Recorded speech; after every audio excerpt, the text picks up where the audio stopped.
In today's wrap-up, restrictions have been eased regarding passing the Armenia-Artsakh frontier. Prime Minister Nikol Pashinyan has participated in an interview on BBC's Hardtalk. And the Diaspora Commissioner's statement on non-Armenian immigration to Armenia has sparked controversy. After the signing of a decree by the President of Nagorno-Karabakh, Harutyunyan, on August 12, the requirement to have a permit to enter Nagorno-Karabakh is no longer needed. Nagorno-Karabakh is currently also under a state of emergency, and measures have been taken to prevent the coronavirus spreading from Armenia to Artsakh. New regulations have been set up by Stepanakert. First, citizens of foreign countries no longer need a permit to enter Karabakh. They must, however, undergo a PCR test and can only enter if the results are negative. Children under the age of 6 will not have to undertake the test. In terms of other regulations, in closed spaces, the amount of people allowed to gather has been increased from 20 to 40, whilst in open-air spaces the figure has gone up from 60 to 100.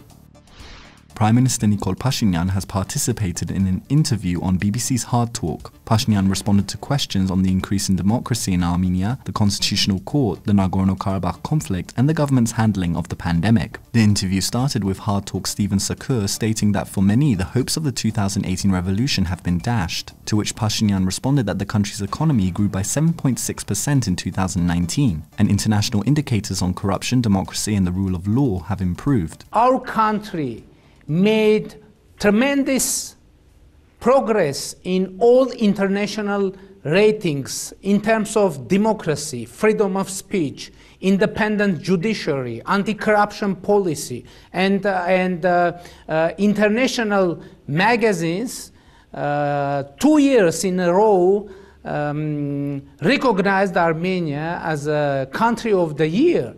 With regards to the 2020 skirmishes between Armenia and Azerbaijan, Pashinyan stated that Armenia wants the strengthening of monitoring missions to prevent violations of the ceasefire, and that any solution of the conflict must also be acceptable to the Azerbaijani people. As for the pandemic, Sakur reminded that Armenia's statistics are far worse than Georgia or Azerbaijan, to which Pashinyan coyly responded that the situation is ever-changing regarding the pandemic. In terms of democracy, Sakur cited concerns regarding LGBT and disabled rights, as well as police brutality. Pashinyan's rebuttal consisted of references to international organizations like Freedom House, which have spotlighted Armenia as progressing dramatically since the revolution. And finally, with regards to the judiciary, Sakur suggested Pashinyan is attempting to get back at former political rivals, to which Pashinyan responded that his government's purpose is to make the high courts of the country behave according to the Armenian constitution.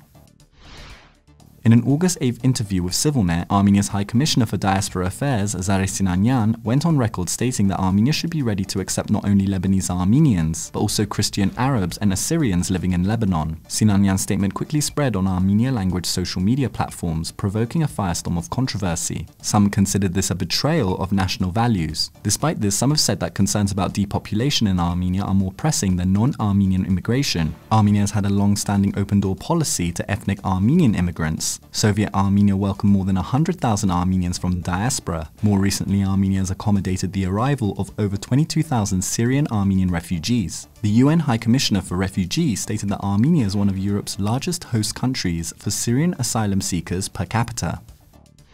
On August 13th, a group of protesters took to downtown Yerevan to express solidarity with the people and opposition of Belarus. This comes as mass protests are taking place in Belarus against the rule of President Alexander Lukashenko. The demonstrators carried placards, flowers, and flags with the colors of Belarus's independence flag.